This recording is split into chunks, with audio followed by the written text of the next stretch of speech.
was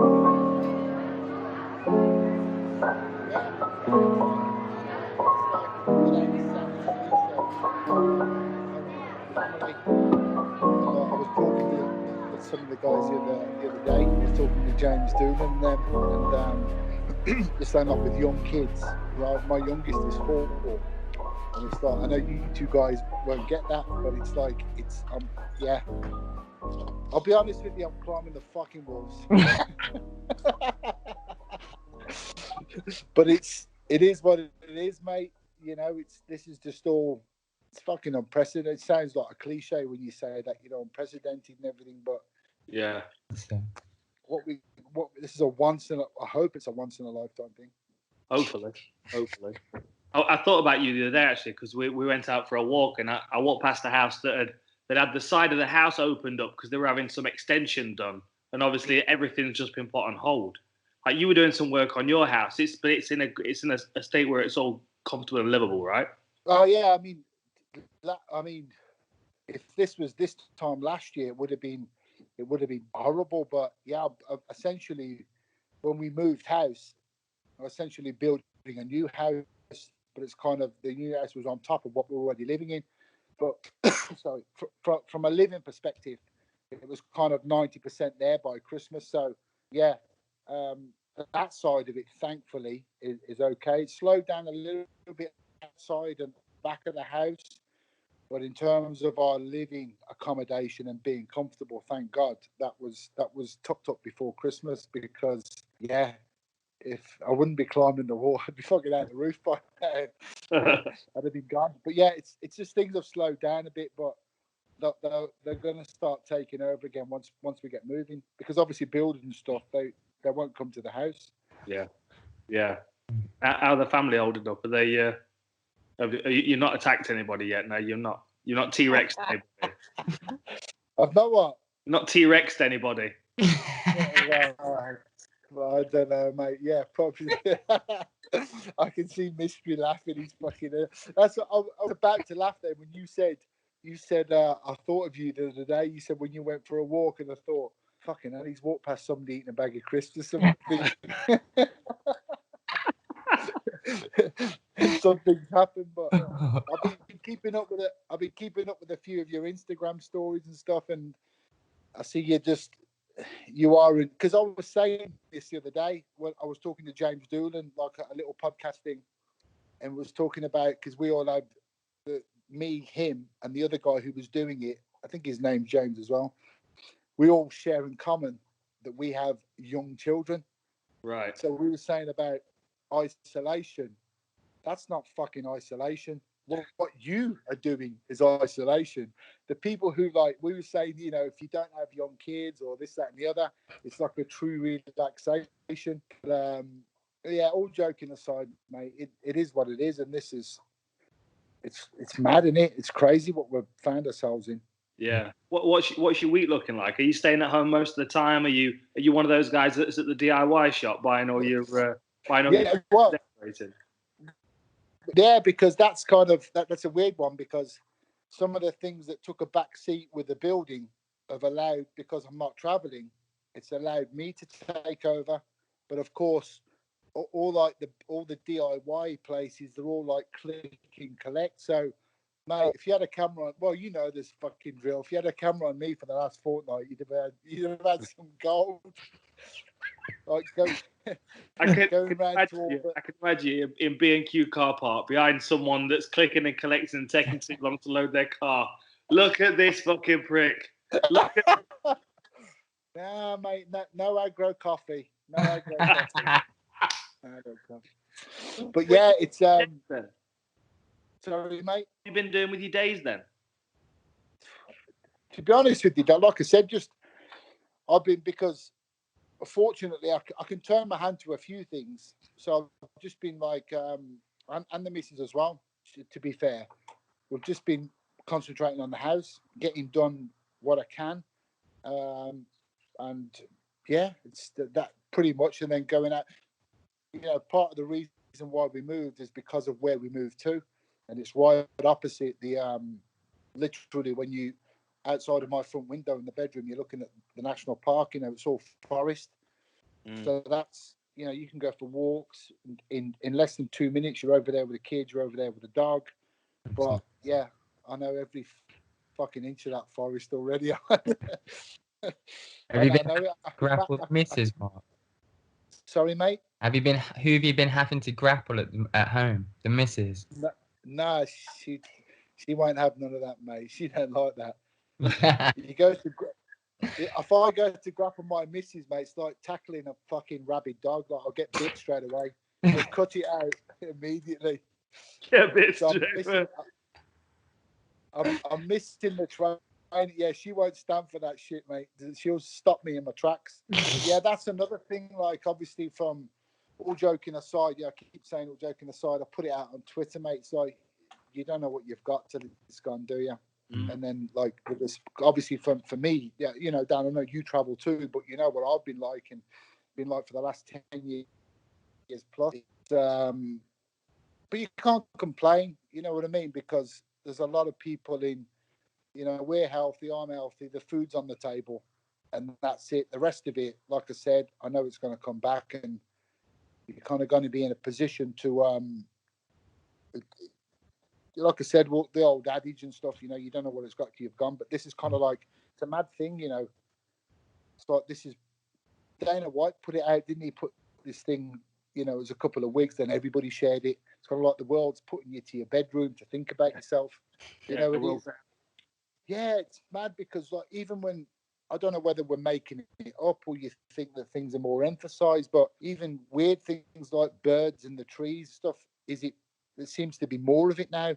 Is that because there's no planes and or far less planes and far less cars and stuff like that?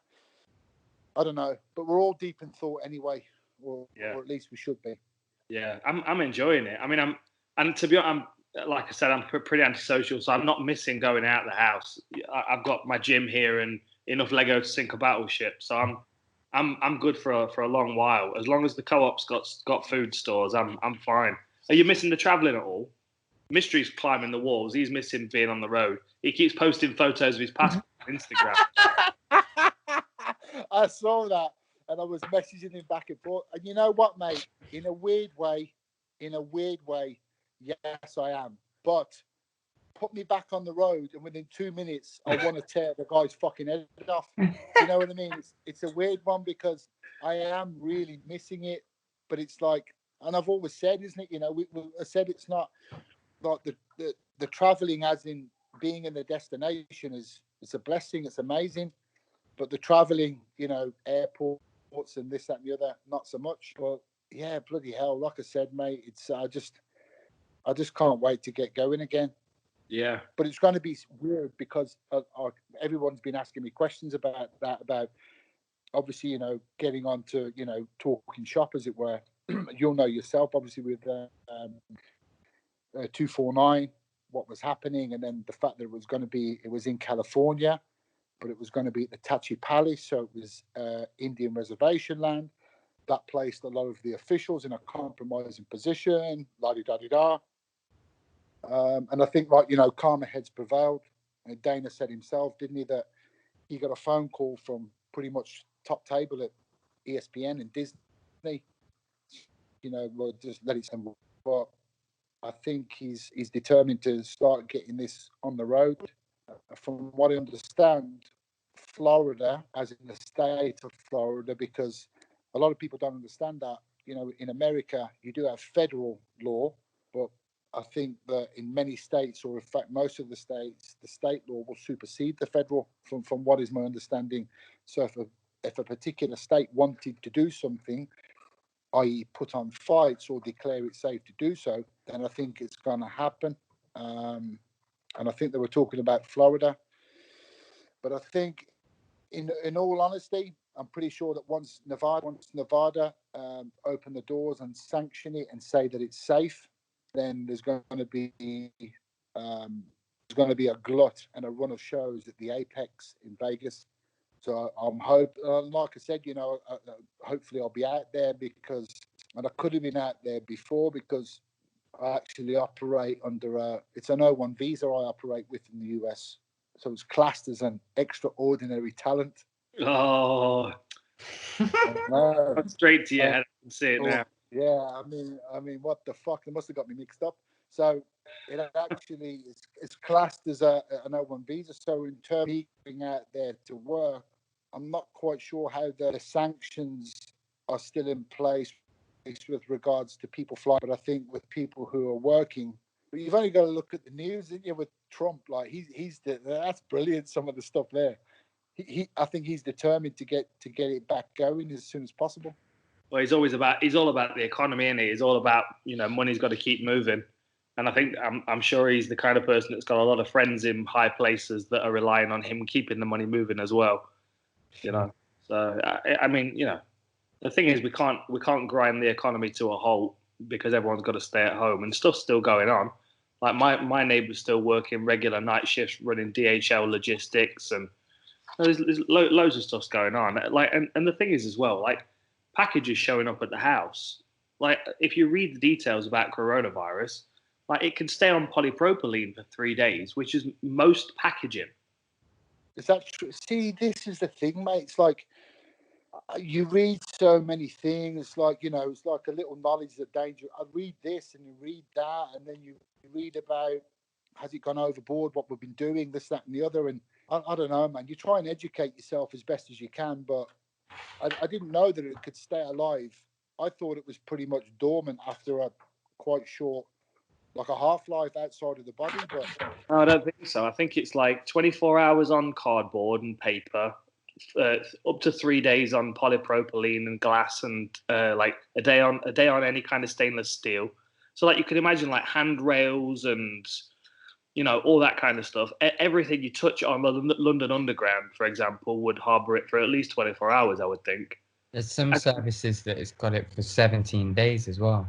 Is that right? Mm-hmm. Yeah. I mean, and there was that guy. There's some services where it's been seen to be held for 17 days.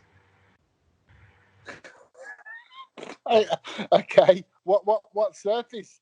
Tell me so I fucking can avoid it. It's been 3 weeks. What the fuck? It was found. I told it my mum. It was found some, on that ship, that cruise ship. It was found on surfaces in the cruise ship 17 days after everybody had left, I believe. I actually History's talking about his bed sheets, but that's because he's not washing.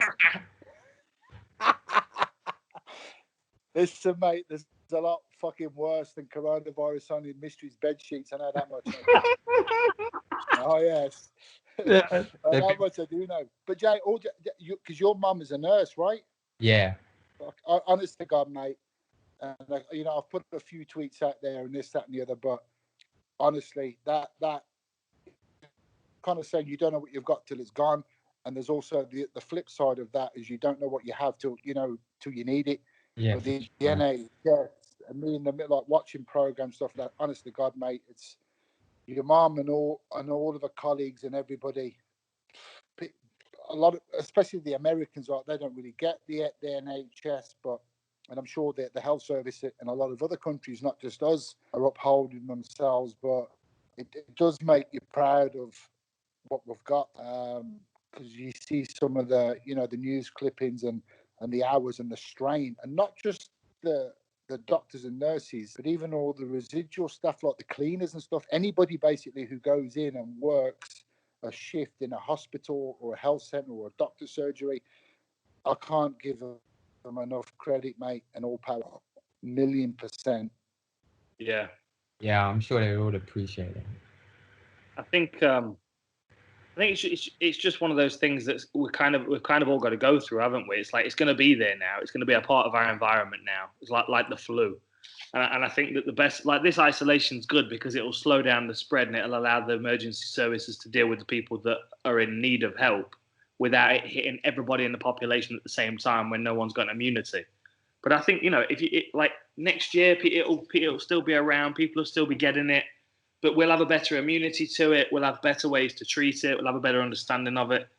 It's not going to go away. I think the idea that in a few months' time it won't be a thing anymore is mad. I think it'll always be a thing now. I just think that it will be managed and controlled, and as same with like smallpox and all those kind of things that have been the bubonic plague, all these kind of breakouts that became pandemic. They've just become a part of our environment, or we vaccinate against them, or build immunities. What do you think of Sweden's approach on it? Well, I mean, the only thing Sweden's just kind of cracking on normal and letting people get it and get help if they need it. The thing is, that's fine as long as you've got the emergency services supplies to be able to keep up with everyone getting sick at the same time. Like, the last thing that you want is everyone will carry on as normal, and then 2 weeks later, like, half the population are all of a sudden taken out, and you've not got enough, ventilators and emergency care to help them. I think what the UK is doing as far as trying to limit people's interactions, smart, and it suits me because I don't particularly want to see people anyway. So I've just been kind of hanging out in the house. Me too, mate. But I tell you what I was saying about when they was talking about, like, when we done the first wave of the lockdown and people, and then we discussed many times about the vast majority of people are, they think in a certain way, should we say, to be friendly. They're not about, look at mystery fucking doing. But all these motherfuckers, mate, I'll be straight out with a fucking stick and whatever you want me to do, mate, to start dispersing crowds. Of course sign me up for that. Of course you will. Have you saw the clippings, mate? My favourite thing in the world. One of my favourite things in the world is the Indian police. They're fucking wrapping sticks around people's heads. They're not even asking them any questions. They're just running up and fucking hitting them, winning fucking blokes. It doesn't matter who it is. But it does piss you off though, doesn't it? When you're thinking about, because like I said, without being serious, we haven't even spoken about MMA yet, but like the semi-serious thing about, because they were talking first, you're just thinking about me out with a stick. I just think you running down Skegness Beach with a stick, getting fuck home. But you've been told. Listen, you've been told, whack. Oh, man. You know what would be better? You know what would top that? It's me with a stick, but on a really small bike. It's Donkey Kong. Oh, man. It's Donkey Kong again on a little tricycle, fucking hanging off the back.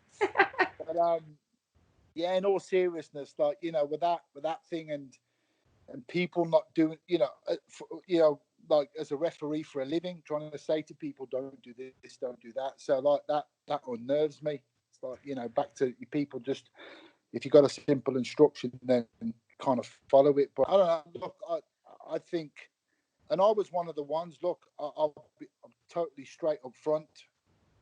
When we first started to get a flavour of this, I was thinking, because of its ignorance, it's uneducated about the topic, thinking, well, what's the difference? This is another form of influenza, blah, blah, blah, blah, blah. But obviously COVID-19, as we've since learned in great detail, it's nothing like that. It's something completely different. So it's been a massive learning curve for the people that want to learn and the people that want to listen. But mate, like I said, I don't know. It's impacted us all, in massive ways, financially and obviously socially and blah blah blah. But I don't want to. Hopefully, we won't go through it again. Hopefully not. I hope it's a once in a life. But did you see that thing about it wasn't Nostradamus? There was somebody else. There was a book wrote about 20 years ago, and they said about there would be a virus, and the virus would emanate from. You see it, and they said it will, I think they said the wording was something like it will be an even year or a symmetrical year, and obviously 2020, something along those lines. It said there'll be a virus. It will emanate from China, or said from the Far East. It will come along. It will cause mass hysteria. Blah blah blah blah. And they said it will disappear as fast as it arrived, and then in another 10 or 20 years, apparently it's meant to resurface. But hopefully by then we're going to be far more, with vaccines and this, that, and the other, and be better equipped to deal with it and recognize it. Yeah, there's a few things that have popped up that have been strange. There was that study from like 2007 about the coronavirus, like an awareness of its existence and what what it was. And then there was that TV show as well that I think it was on Netflix. I can't remember what show it was, but there was a particular episode and time that you had to skip to, and they were in a hospital talking about this coronavirus, and that was released a year or two ago.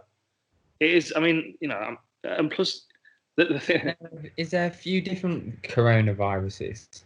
I don't know. I'm not sure. The thing that my dad keeps talking about is the fact that the amount of people that were infected in Italy and other places, but it didn't get to Shanghai or Beijing. As far, you know what I mean? So we're told.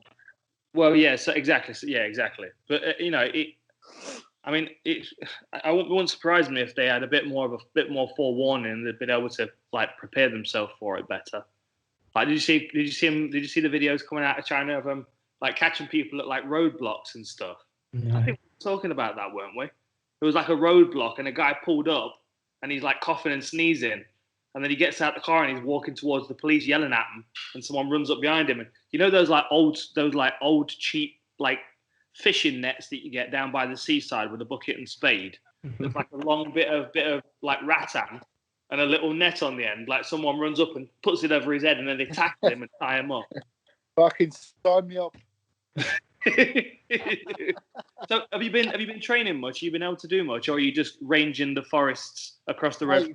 Like I said, but as far as the training goes, we can't. It'd be irresponsible. I'm not going to lie, saying that I'd love to go and wrestle and roll with people that I haven't, because obviously everybody's, or the sane people are trying to do the sensible thing.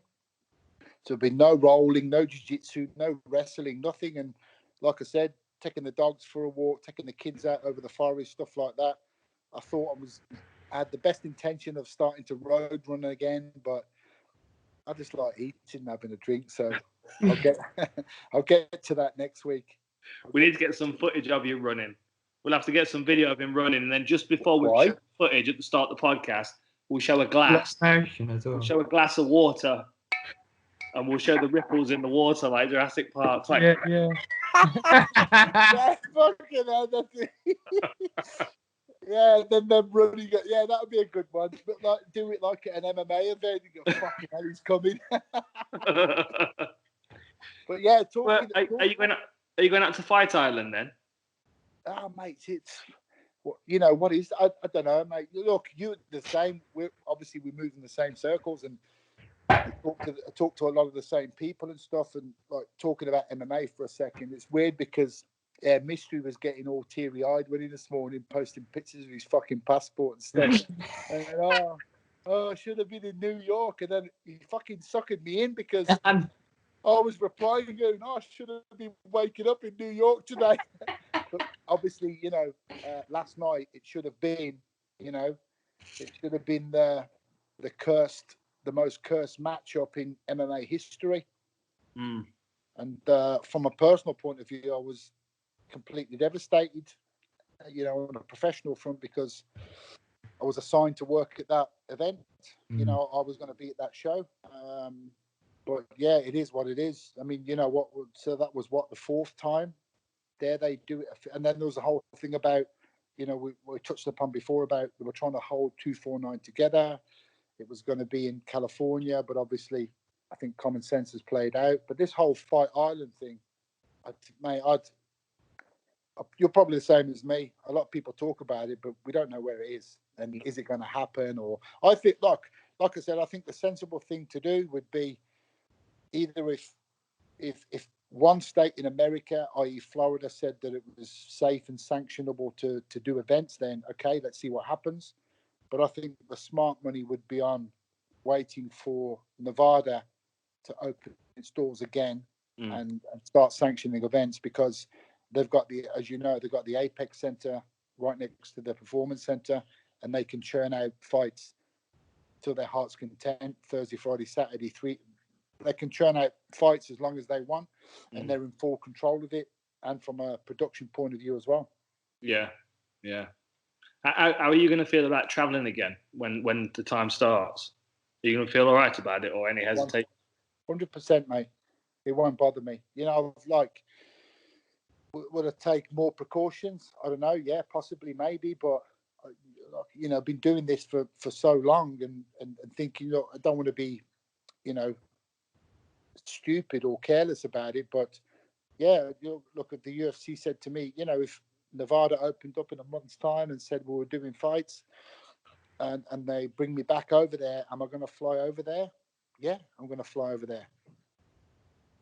100%. I don't. What about you? Yeah. I mean, I'm not too. I mean, there are some events that I wouldn't be flying out to until I feel more comfortable. Certain regions of the world, just, you know, more down to if I was there and I did get sick, the healthcare in those particular places. You know, like I get travel insurance for the US, for example. You know, that kind of thing. But yeah, it won't bother me too much. I mean, cause I took 2 big trips this year already. I did New Zealand and back, which was, you know, we were there together, yeah. Yeah, exactly. So, you know, through 3 major airports there, and then almost immediately after that, I was flying out to Brasilia, and, you know, like Brasilia, there was no fans allowed at the event. It was a closed event. That was, you know, it was really, really odd. But like my health was up and down all the way through that time, from, I would say, right after I got back from New Zealand up until, I don't know, maybe 2 weeks ago, maybe a week ago. But I've not. What do you mean? You just felt a bit odd. Yeah, well, I mean, I missed a couple of Cage Warriors events, didn't I? I was supposed to be working a couple of Cage Warriors events. I didn't go. Just, you know, sore throat, swollen glands, cough, that kind of thing. But like, yeah, I mean, the thing is that I start to feel like that when I'm working too hard anyway. When I'm doing too much, I start to feel run down, and I get those same symptoms. So I don't know. I just feel like everyone's got to go through it, and I feel like I'm in a good place of health to be able to deal with it best I can if I did encounter it, and it wouldn't surprise me if I already have. Yeah, and then this is the thing, mate. You know, I'm not a doctor. You're not a doctor. Obviously, and I think a lot of obviously the fortunate people, if we did get it, you could be first of all, you could be asymptomatic, and second of all, you could be, like you said, show mild symptoms or not, you know, like feel a little bit rough or like a common cold or something like that, and then you just shrug it off and you get through it. Yeah. And like, you know, like I said, for the last more years than I care to remember, particularly with the amount of flying that I do, and it was always towards the end of the year, I'd always kind of like routinely come down with some for, you know, it's like the man flu.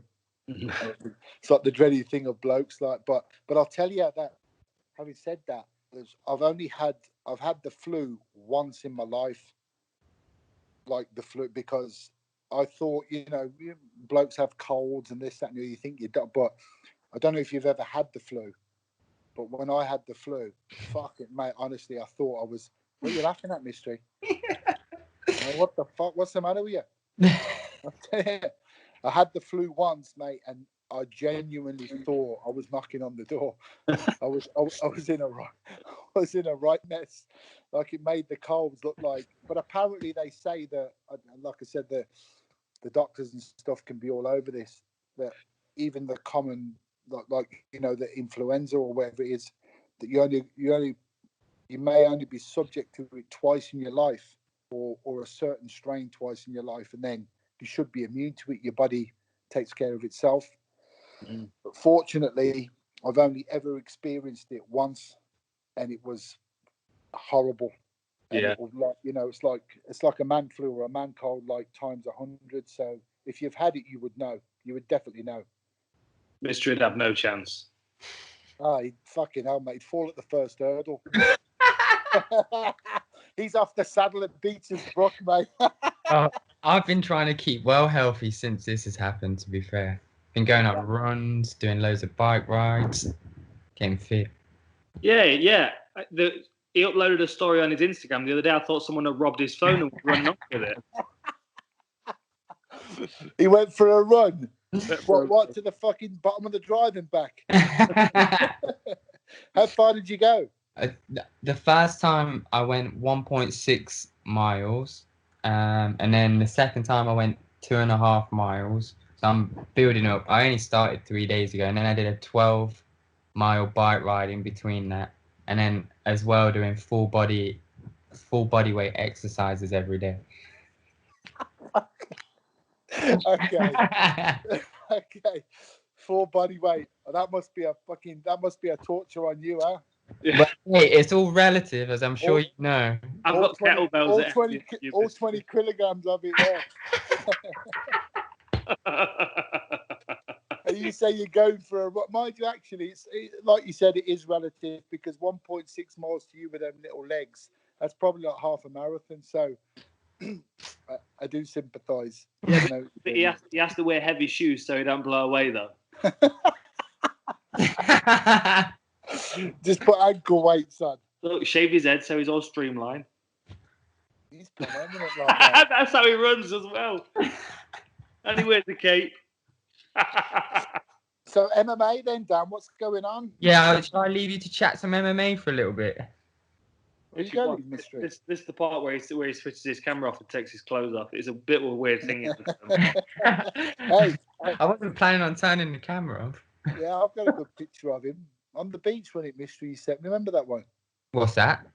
The picture you sent me of you on the beach. You were, I'm not sure if you were sunbathing because the sun was down, but you were in the water for sure. No idea. Yeah, well, we'll flash it up when we put this out. Well, you're on your phone, so good luck. So yeah, MMA, Dan, what's going on? Not a lot, mate. To be honest, I mean, I've been going back and watching some old fights, but yeah, I think to be honest, because the end of last year was just so chaotic, I was at almost every event, and like it's like you like. And the thing is, as soon as one event's over, I'm immediately into research for the next. So I was just in this constant cycle where I was going all the time, and then I didn't really get much of a break over Christmas, and that started again straight away in the new year.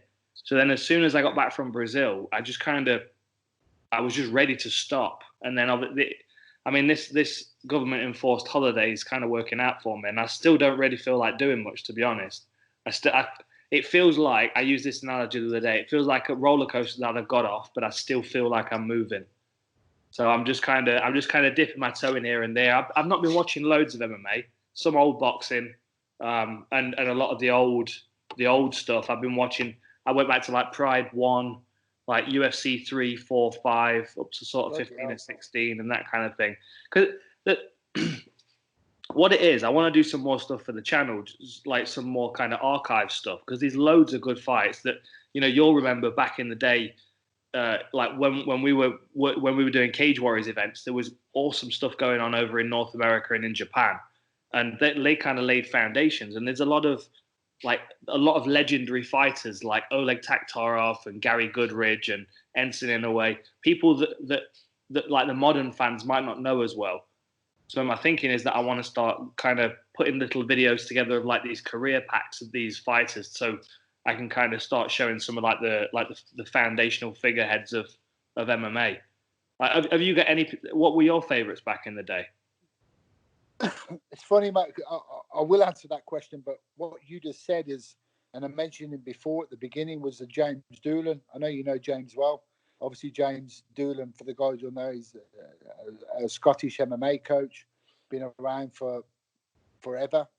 But he's been pretty cool. What he's been putting out, it's kind of along the lines of what you said. You know, he's talking like it's as if he's talking to his students through the medium of social media, saying that, you know, back in the day he was doing things like, you know, with Pedro Hizzo and just picking a particular fighter, Genki Sudo, and just picking one of the guys who obviously we know that we've grown up with, but the modern day MMA fan may not necessarily know.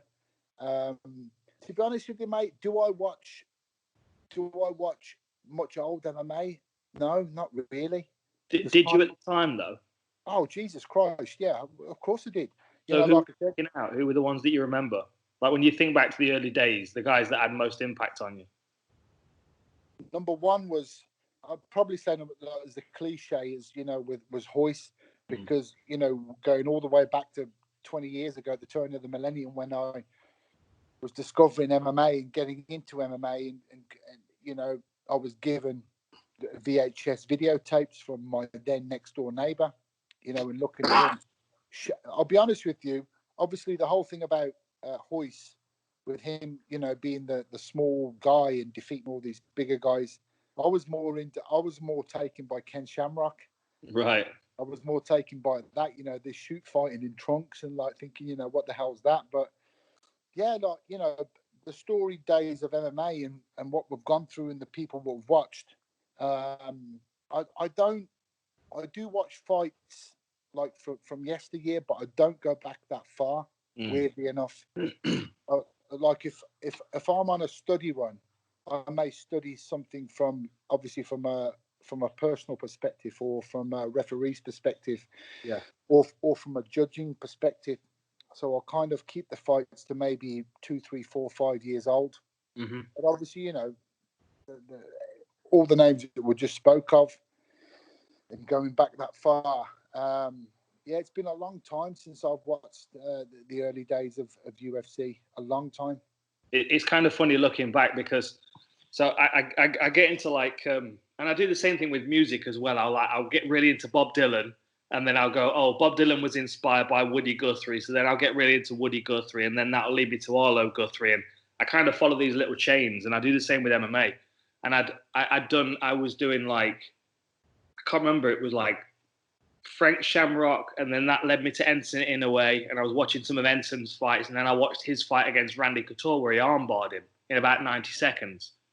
And I remember that, like, I remember thinking to myself, I mean, that's a huge win for him. But the reason it was a huge win is because Randy was 4-0 at the time and had just won the UFC heavyweight title off Maurice Smith. And like, he won the heavyweight title partly by holding somebody down and headbutting them.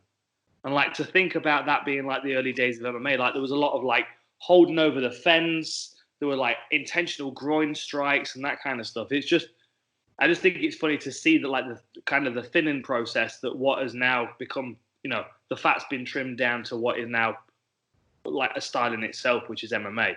Like the sport has kind of evolved its own style. And like when you go back to there and you kind of start pulling things apart, and like, and you see someone that's got, you know, 12 years of boxing experience for the first time having someone on their back putting them in a rear naked choke and having absolutely no idea what's happening. Like, you can go back to some of those early UFC events and someone will tap to mount. Like, there are submissions to mount, to position. Mark Kerr won, was it UFC 5 or 6 or something? No, it was later than that. Maybe UFC 10 or something like that. He won by submission due to chin to the eye. You know what I mean? Like, just like going back and remembering that. Like, I remember there was a time when I didn't have a concept of what MMA was. Became a foul then. Yeah, but it's crazy to think like he won a UFC with that technique. Like, was it Dan Bobish held him down and drove his chin into his eye, and Bobish tapped out. And funnily enough, my dad's just dropped a bunch of boxes on my driveway, and I've been going through. I found some of my old sketchbooks and notepads, and like I've got like drawn diagrams of like how to do a triangle from when I was the very first stages of learning like what the grappling arts were. It's funny to think back to like a time when I had no comprehension of it. Well, that's what happened. You know, saying about my next door neighbor, I spoke about this, but you know, in days gone by, and when I got back into training and back into martial arts, he was a traditional jiu-jitsu instructor. This is before like the days of Brazilian jiu-jitsu exploded in Europe and the UK. And he was like, you know, I started talking to him, and like I said, you know, I believe everything's you know, written. It's by fate. I was meant to move next to this guy, and blah blah blah blah blah. 20 years later, here we are. And he was the first person that ever gave me the old VHSs of the first collection of UFCs. And he was like, you know, I'm a jiu-jitsu instructor. And I'm like, you know, what's that? Blah, blah, blah. Went to train with him, and the rest is history. But looking back, you're talking about, you know, with the early days and boxers and this, that, and the other. You remember Art Jimmerson? Mm. You know, they got like the fact, you know, with one boxing glove. And obviously, like you said, it was people people genuinely didn't have a clue. And who was it? It was one of the first commentators. I think it was after UFC 1. I should know this. I should know it. Remember him saying on the commentary that basically, the immortal words are going, fighting is not what we thought it was, because you saw this. Who was that? The original commentator. Oh, we should know this, man. It's embarrassing. I should know this. We'll have some comments on the podcast. Someone will know it who's listening. Yeah, and he was saying fighting is not what it was. When you saw Royce Gracie, he was probably then 170, 180 maximum. Yeah. This little, and the people who didn't know about fighting would look at this and go, "Oh, he's going to get killed. He's going to get squashed." Next thing you know, he's submitting people left, right, and centre. But that was the whole thing. That was Horian's idea. That was Horian's ideal, to showcase that Brazilian Jiu-Jitsu was the ultimate form of combat and the ultimate form of fighting. I mean, you imagine what would have, I've spoke about this before, what would the trajectory of the sport have been? Let's say Royce's first match, and he'd gone in there and he'd got clipped and got viciously KO'd in the first round. What would the sport have taken? A completely different trajectory, or another path, or someone else would have came in from the family and upheld the traditional jiu-jitsu value. You imagine, Yeah. This guy came in, like I said, it was kind of like everything was written in the stars, and they followed this path. He came in and he was the small guy that took down everybody and submitted them and finished them. In the traditional, gi, people were looking at that and just thinking, "Wow, what's this?" Yeah. So you'd heard of Jiu-Jitsu before you saw the UFC, but you'd not heard of Brazilian Jiu-Jitsu? Not Brazilian Jiu-Jitsu. We'd known of Jiu-Jitsu, and that's what I was training in, was traditional Jiu-Jitsu. And that was like, at the start of the millennium, thinking, I've got to find out, what is this Brazilian Jiu-Jitsu and blah, blah, blah, blah, blah. And then the first place I had heard was obviously Gracie Barra. It was, I spoke about it before. I've gone into great detail before, obviously, with, the rise of the prominence of Birmingham as a city, particularly for European Jiu-Jitsu, because when Mauricio Gomez, and the people, what Mauricio Gomez is Roger Gracie's father, when he came over, he set up one of his first clubs he set up in the UK was in the custard factory in Birmingham. It wasn't in London. And then the rest is history. Mauricio was, he was the man who was responsible for bringing Braulio Estima to Birmingham, and then obviously his own son. And that's what I say to people about the history of not just Brazilian Jiu-Jitsu, but MMA. But we were so fortunate in this country, in as much as we had arguably the greatest Jiu-Jitsu exponent to ever do it in Roger Gracie. He grew up, or should I say, rose to prominence when he was living and training in London, and we had Braulio in Birmingham. We were spoiled beyond belief, and we just didn't realize it. And I've said that, about Jiu-Jitsu. Braulio, I'll tell you himself, he wasn't, when Braulio first came to the United Kingdom, he was a brown belt, and he wasn't a world champion. He hadn't won he wasn't a black belt then. He got his black belt from Carlos Gracie Jr. And then when he won his first championship, he was training with us in the UK. It was his students, and he had Roger down in London. They would obviously travel back and forth to each other. They would have each other.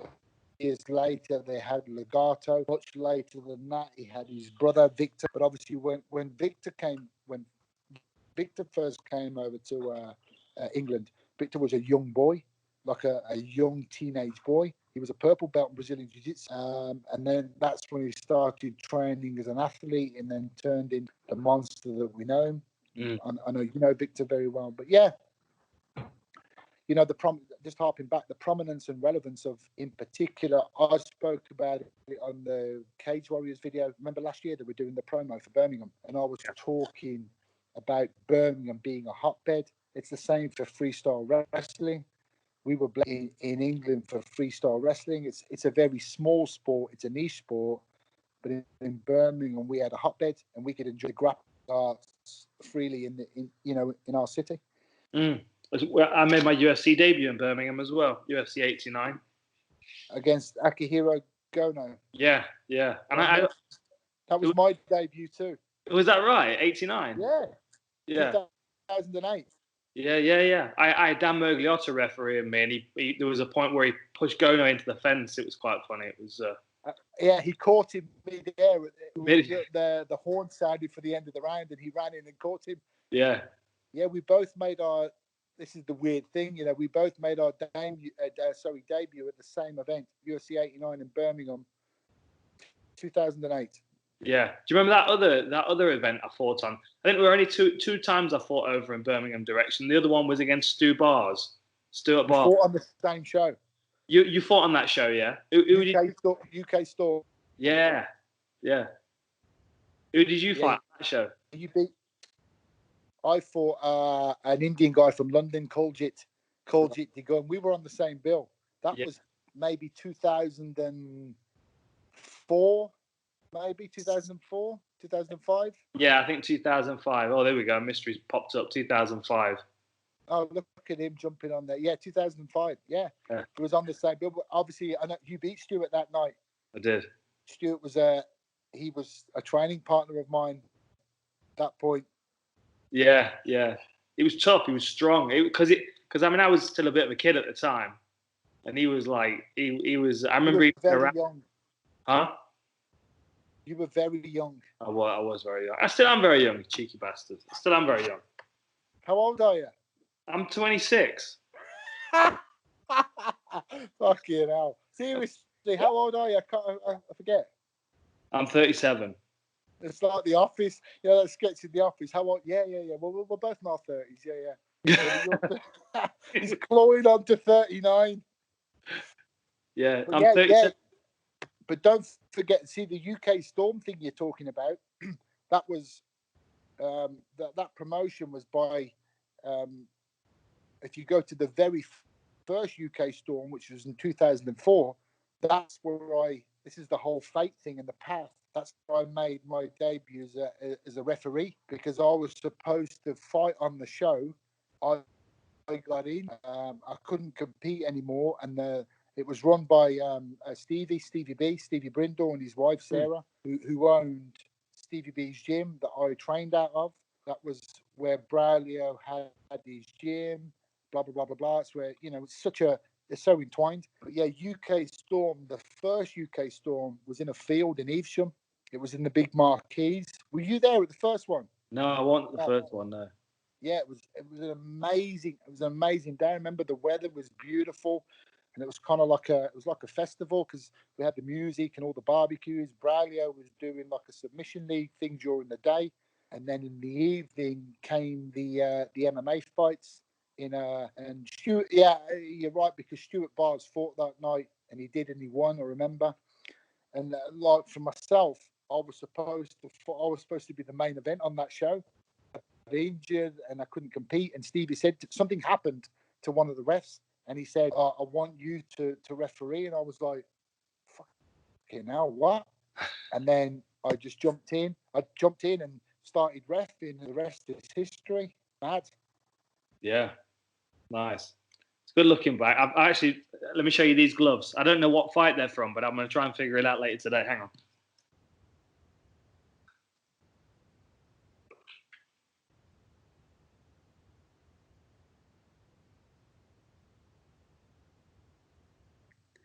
You lefty, mate. What's that? Yeah. Wouldn't it be funny if he comes back with big fuck? I thought you were going to come back with like big fucking foam hands from Gladiators or something. You go, "Oh, what are these gloves from?" No, check these out. Okay, I fought in Cage Warriors yellow gloves too.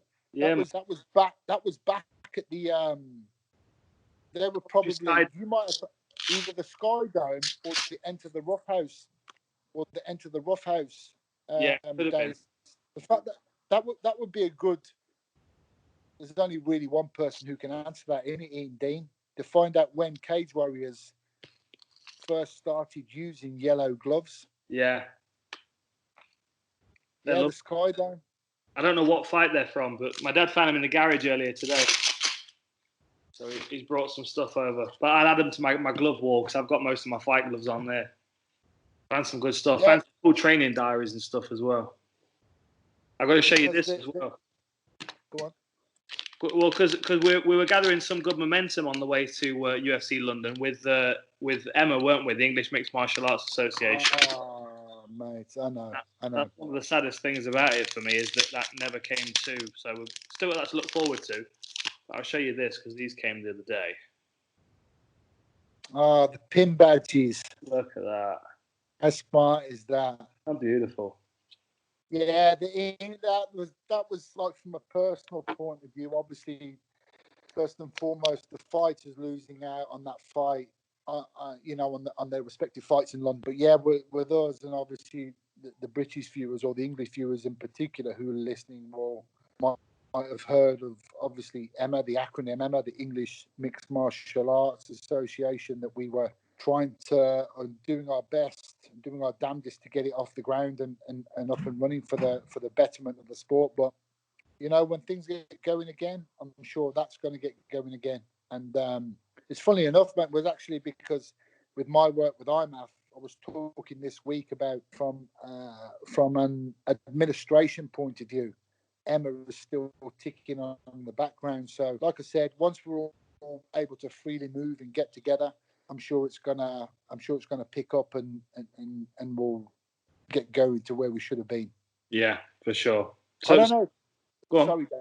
I don't know if you've heard, but it's not top secret news because it could be anything. But I think the UFC are probably going to try and do an event maybe in the fall.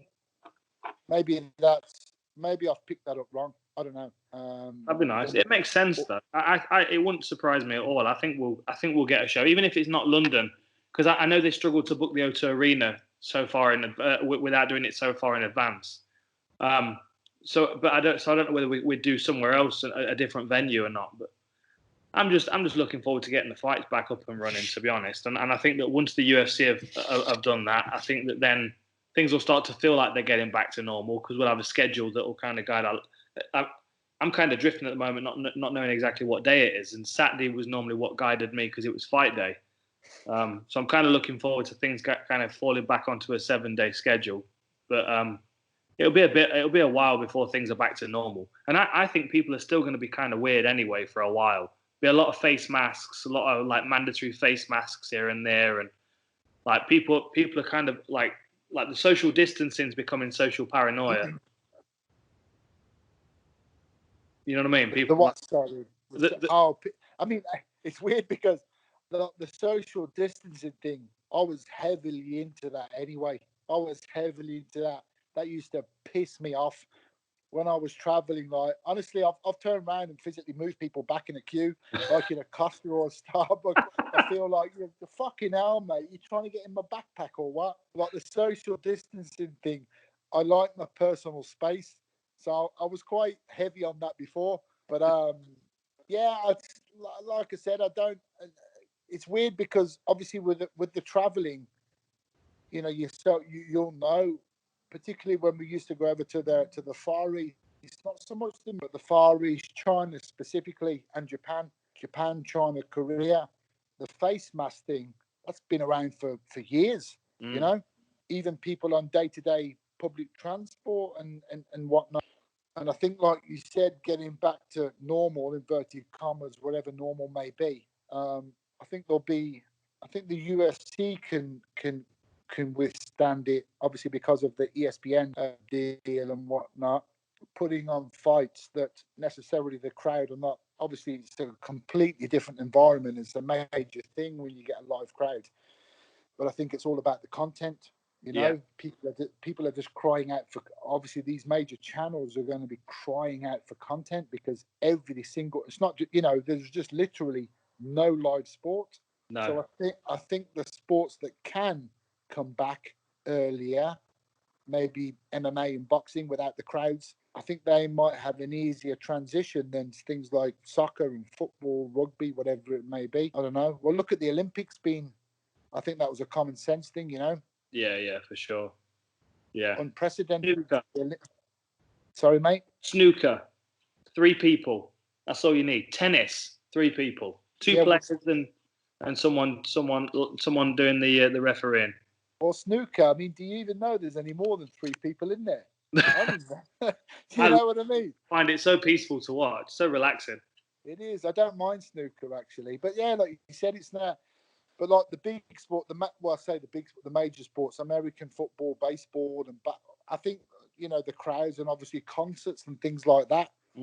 Are people themselves going to be generally a little bit more skeptical, paranoid, careful, whatever you want to call it, without getting back in large crowds? I don't know. I don't think so. I think there'll be a bit of a shift. I think things will feel different from now on, at least for a while, until people start to relax a bit. But yeah, it's weird times. I'm like I said, I'm living in a little bubble here, so I'm not too bad. Are you much of like a series watcher? Are you into TV or are you watching out? Yeah, no, not really, mate. I think the last series that I really sat down and what was Peaky Blinders. Right. Obviously, the Birmingham connection. I'm not, for all the time I spend traveling and this, that, and the other. I'm not really that much of a box set person or a series person. Even films, like I have my favourites and this, that, and the other, but I'm always looking for something, if it doesn't grab me in the first 10 minutes, I'm kind of like, my little brain starts wandering off.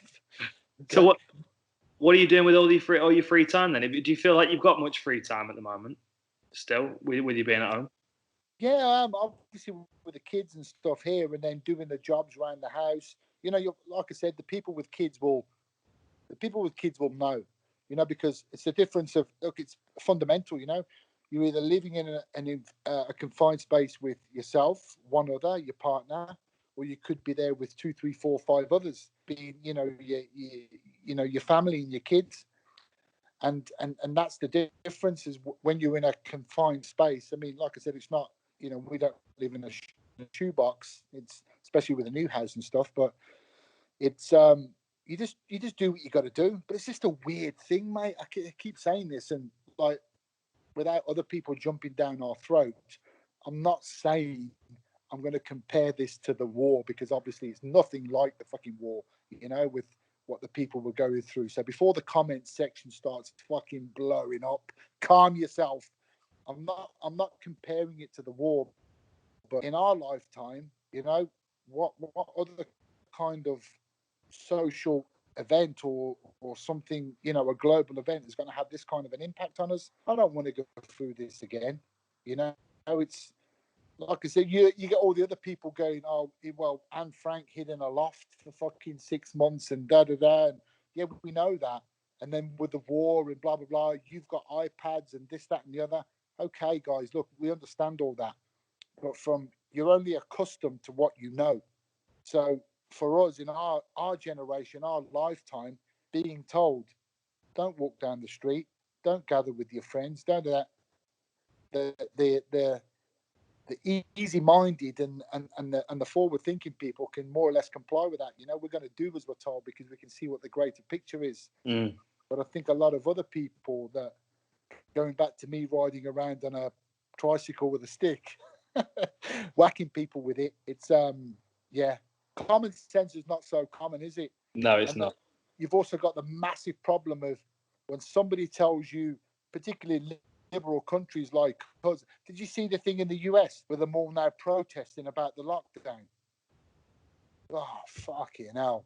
Yeah, well, I know you don't watch much current affairs. It's good, mate, because the aggro coffee in the morning. Stay away from that. There's quite a few places in the US now. The people, they're out on the streets protesting. You can't lock us down. You can't do that. Yeah, it's fucking crazy. Crazy. Crack on. Let them get on with it. Yeah, but you got the president of the United States. That's like that. Some of that stuff has been absolutely like, it's comedy gold to us. When you hear some of the things he's saying, honest to God, it's like a sitcom. It's mad. It's like a fly on the wall documentary. It does seem surreal, especially when he's bringing in Dana and Vince McMahon, isn't he, as advisors, economic advisors? Because they're close allies, aren't they? Like, but it's crazy to think about it, though, isn't it? It's like it's like an X-Men movie. Did you see the one when he was talking about me and the guy Cage Warriors? Obviously, the last Cage Warriors that we just got it done by the skin of our teeth in Manchester about a month ago. It was just before the first, semi-lockdown came into existence, and we was laughing about when President Trump was there, and he's like, if there's a spokesperson you don't want to speak on behalf of that, it's this guy, isn't it? And he was saying about the Chinese virus, and one of the reporters, she spoke out and went, why do you keep saying it? That's racist. And he goes, it's not racist. He goes, it's not racist at all. It's from China. And it was just like, to us, it's just like, it was so funny. When you sit back and you look at it, it was so funny to look back, but I don't know, man. It's just, what can you do in these times, mate, apart from laugh and try and look on the bright side. That's it. Well, we'll have to have another catch up again sometime soon. Yeah, mate. Like I said, it's difficult when there's not much subject matter to discuss, particularly when it comes around fights. And I was talking about something on Twitter the other day about I was opening up. Like a few months ago, I'd done a couple of videos just explaining some particular rules and explaining it from a referee's side. And one of the things we're talking about was breaking down particular fights. I know me and you had spoke about that before. Looking at it from a ref's perspective and standpoint. The obvious one was the Kelvin Gastelum and Israel Adesanya fight with some audio over the top. So maybe we can do that then. Maybe we can figure that out. We'll get Mr. We'll get him thinking about it. Raps have good ideas. He'll come up with some good ideas. Where's James? Where's the other one? Oh, he's. I'm not sure. He's working on other projects. They both keep him busy.